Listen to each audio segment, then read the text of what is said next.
Good morning, DC3.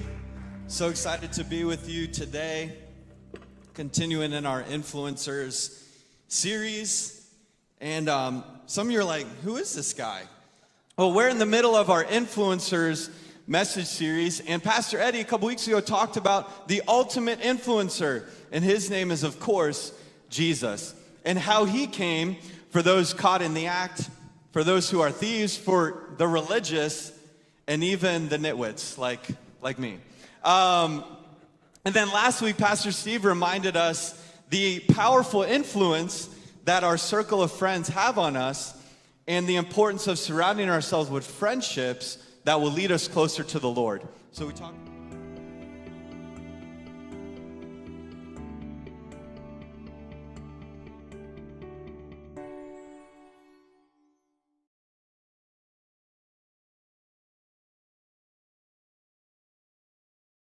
And this morning, I have the privilege of talking to each of us about the influence of social media. And Pastor Steve mentioned a staggering statistic last week about the amount of people that are using social media right now in this world. And I want to update it just a little bit this morning.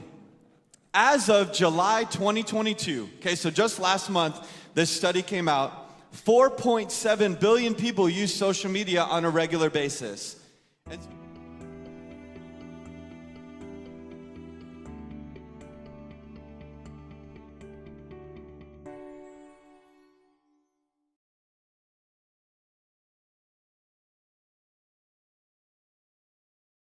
I don't think it's going to be on the screen, but 90% of teens use social media.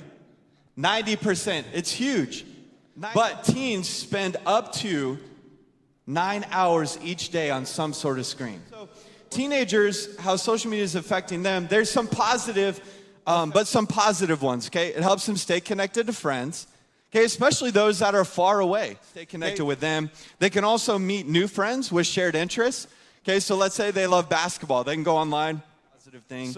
Another one is they can find community and support for specific activities. And so there's support there for them when they need it.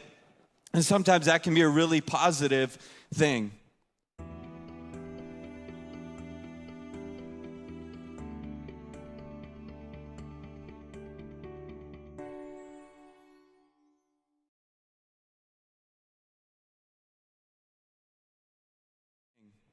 But also there's some negative things that we see in teenagers when they get connected on social media and do it often. The first is higher levels of depression and anxiety. Another one is lack of sleep, okay?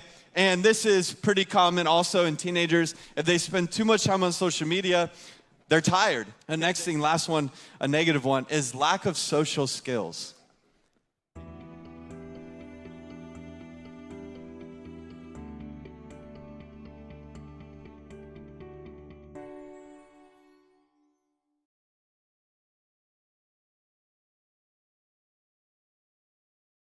And some of their skills. And I just want to read a quote from Catherine Steiner Adair, who's a clinical psychologist. This is what she said. There's no question kids are missing out on very critical social skills. In a way, texting and online communicating, it's not like it creates a nonverbal learning disability, but it puts everybody in a nonverbal disabled context where body language, facial expression, and even the smallest kinds of vocal reactions are rendered invisible. That they're missing some of those verbal cues. They're missing some of those facial cues that either we give them or even in their friend group, that they're just totally missing out because of how much time they're spending on their phones and looking down and all that kind of thing.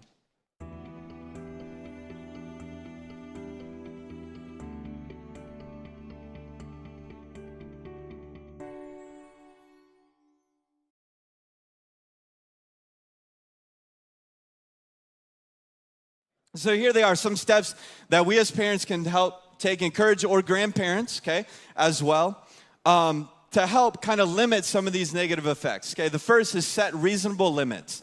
Set reasonable limits. Mayo Clinic says, talk to your teen about how to avoid letting social media interfere with his or her activities, their sleep, their meals, or their homework. Encourage a bedtime routine that avoids electronic media use. And keep cell phones and tablets out of teens' bedrooms. This one's for us though, parents. Set an example by following these rules yourself. The next is monitor your teen's accounts. Let your teen know that you'll be regularly checking his or her social media accounts. The next thing that Mayo Clinic says is explain what's not okay.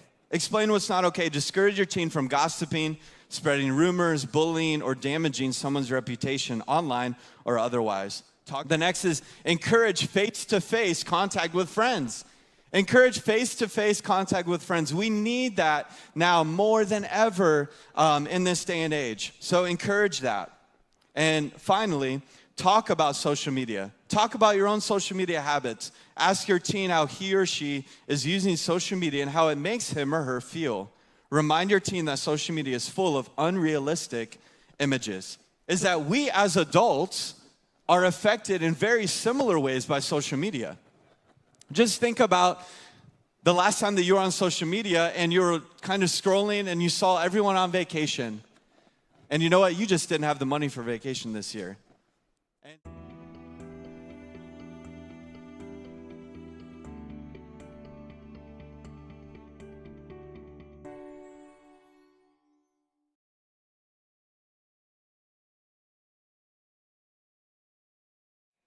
And so we're in this series called Influencers, and here's something we all need to understand, whether as teenagers or adults, is that we are all social media influencers.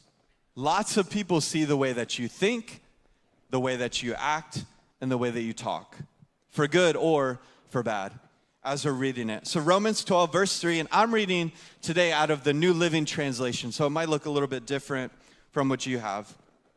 Starting in verse 3, it says, because of the privilege and authority God has given me, I give each of you this warning. Don't think you are better than you really are. Be honest in your evaluation of others, measuring yourselves by the faith God has given us. Just as our bodies have many parts, and each part has a special function, so it is with Christ's body. We are many parts of one body, and we all belong to each other. In His grace, God has given us different gifts for doing certain things well. So if God has given you the ability to prophesy, speak out with as much faith as God has given you. If your gift is serving others, serve them well. If you are a teacher, teach well. If your gift is to encourage others, be encouraging. If it is giving, give generously. If God has given you leadership ability, take the responsibility seriously. And if you have a gift for showing kindness to others, do it gladly. Don't just pretend to love others, really love them. Hate what is wrong, hold tightly to what is good. Love each other with genuine affection, and take delight in honoring each other. Never be lazy, but work hard and serve the Lord enthusiastically. Rejoice in our confident hope. Be patient in trouble and keep on praying. When God's people are in need, be ready to help them. Always be eager to practice hospitality. Bless those who persecute you. Don't curse them. Pray that God will bless them. Be happy with those who are happy and weep with those who weep. Live in harmony with each other. Don't be too proud to enjoy the company of ordinary people, and don't think you know it all. Never pay back evil with more evil. Do things in such a way that everyone can see you are honorable. Do all that you can to live in peace with everyone. Dear friends, never take revenge. Leave that to the righteous anger of God. For the scriptures say, I will take revenge. I will pay them back, says the Lord. Instead, if your enemies are hungry, feed them. If they are thirsty, give them something to drink. In doing this, you will heap burning coals of shame on their heads. Don't let evil conquer you, but conquer evil by doing good.